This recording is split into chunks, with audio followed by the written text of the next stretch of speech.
فيوتشر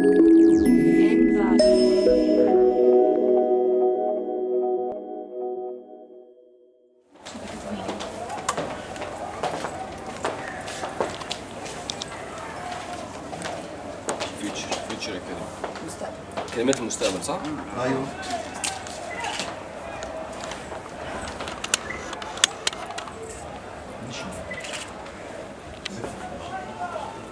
انت عارف الحكايه يعني ولا انت بتقول؟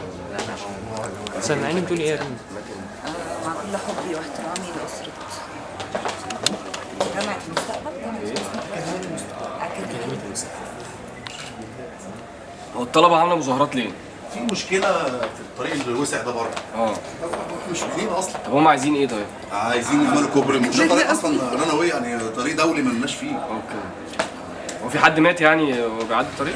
اخو طالبه غبي معاه عربيته، ساب العربيه الناحيه الثانيه وعدى ياخد اخته ويعدي بيها. اتخبط بس ما فيش حاجه، اتصاب. ده مش النهارده، من اسبوعين. اتصاب ما ماتش يعني؟ لا بس مش اتكلم من اسبوعين الكلام ده كمان يعني. تمام. هم مفكرين ان المكان مثلا اصلا عشان تعمل كوبري زي ده لازم موافقات الجيش، لان احنا اولنا جيش. طالما اولنا جيش لازم الجيش يوافق.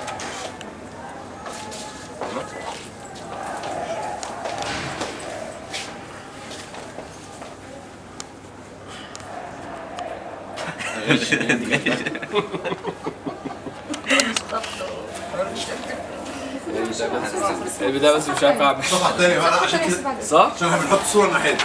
اوكي. انت بتكتب في ناحيه ايوه وبتحط الصوره في الناحيه. عشان ما غشش كمان. ما غشش من انت عايز تغش بقى.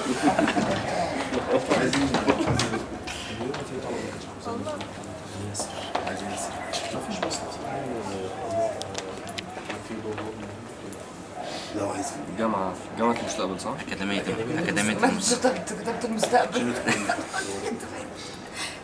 عشان تبقى عارف. تكتب ايه يا احمد؟ قول لي. بتصور كتابة؟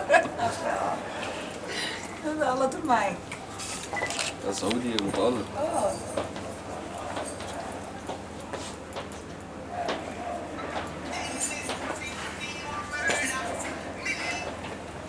تمام.